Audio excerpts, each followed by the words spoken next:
Hello, welcome to our channel happy bites Tamil. இன்றைக்கி நம்மளுடைய channel என்ன பார்க்க போகிறோன்னு பார்த்தீங்கன்னா துளசி பெப்பர் சூப். இப்போ பார்த்தீங்கன்னா கோல்ட் சீசன். ஸோ எல்லாருக்குமே கோல்ட் பிடிக்கும், ஜலதோஷம்லாம் பிடிக்கும். ஸோ அந்த மாதிரி இருக்கவங்க எல்லாருமே ஹெல்த்தியாக இருக்கணுன்றதுக்காக தான் நாங்கள் இந்த துளசி பெப்பர் சூப் போட்டிருக்கோம். இதுக்கு தேவையான இன்க்ரீடியன்ட்ஸ் என்னென்னு பார்க்கலாம் வாங்க. பெப்பர் சூப்புக்கு தேவையான பொருட்கள் என்னென்னு பார்த்தீங்கன்னா துளசி, மஞ்சள், பூண்டு, மிளகு, இஞ்சி. இப்போது இந்த மஞ்சளை தவிர மற்ற எல்லாத்தையுமே பார்த்திங்கன்னா மிக்சியில் போட்டுக்கோங்க. அதாவது ஜாரில் போட்டு வச்சுக்கோங்க.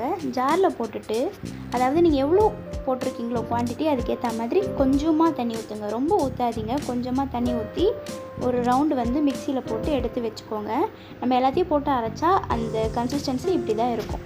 இப்போ பார்த்தீங்கன்னா தண்ணியை கொதிக்க வைக்கணும்.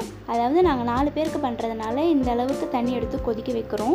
தண்ணி ஆப்ஷனல் தான். நீங்கள் எத்தனை பேருக்கு பண்ணுறீங்களோ அவ்வளோ அளவுக்கு தண்ணியை கொதிக்க வச்சுருங்க. தண்ணி இந்த அளவுக்கு நல்லா கொதித்து வந்த பிறகு நம்ம அரைச்சி வச்சுருந்த மிக்ஸை இதில் கலந்துருங்க. அதாவது நம்ம பூண்டு, மிளகுலாம் போட்டு அரைச்சி ரெடியாக வச்சுருந்தோம்ல, அதை தண்ணியில் ஊற்றி கலக்கிடுங்க.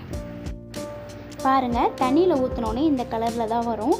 அதை நீங்கள் லைட்டாக கலக்கிட்டு அதில் மஞ்சள் நாங்கள் பார்த்திங்கன்னா ஒரு 3 ஸ்பூன் அளவுக்கு மஞ்சள் சேர்த்துருக்கோம்.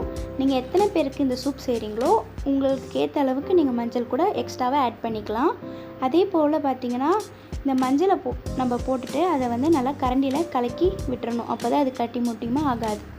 மஞ்சள் சேர்த்த பிறகு ப்ரௌன் சுகர், அதாவது நாட்டு சர்க்கரை சேர்க்கணும்.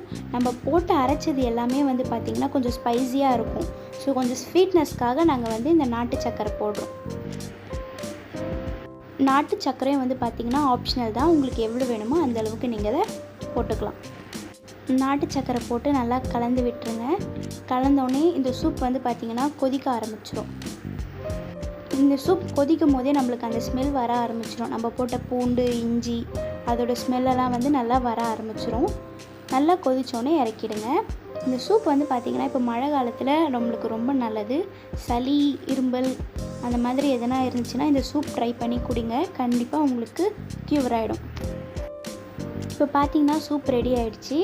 இதை பார்த்திங்கன்னா நீங்கள் ஒரு டம்ளரில் வடிகட்டிட்டு அதுக்கப்புறமா சாப்பிடுங்க. இதை பார்த்திங்கன்னா வடிகட்டி தான் சாப்பிட்ணும். ஏன்னா நம்ம இஞ்சி, பூண்டு எல்லாமே அரைச்சிருக்கோம் இல்லையா, அதனால் இதை நம்ம வடிகட்டி தான் சாப்பிட்ணும். கோல்டு, இரும்பல், ஜலதோஷம்லாம் இருக்கவங்க இதை கண்டிப்பாக உங்கள் வீட்டில் ட்ரை பண்ணி பாருங்கள். கண்டிப்பாக நல்ல ரிசல்ட்ஸ் கிடைக்கும். இந்த கிளைமேட்டுக்கு இந்த சூப் ரொம்ப நம்ம உடம்புக்கு நல்லதாக இருக்கும். இந்த வீடியோ உங்களுக்கு பிடிச்சிருந்தா லைக் பண்ணுங்கள், கமெண்ட் பண்ணுங்கள், ஷேர் பண்ணுங்கள். மறக்காமல் சப்ஸ்கிரைப் பண்ணுங்கள். சப்ஸ்கிரைப் பக்கத்தில் இருக்க பெல் ஐக்கானும் கிளிக் பண்ணிக்கோங்க. Keep supporting our channel. Thanks for வாட்சிங் திஸ் வீடியோ.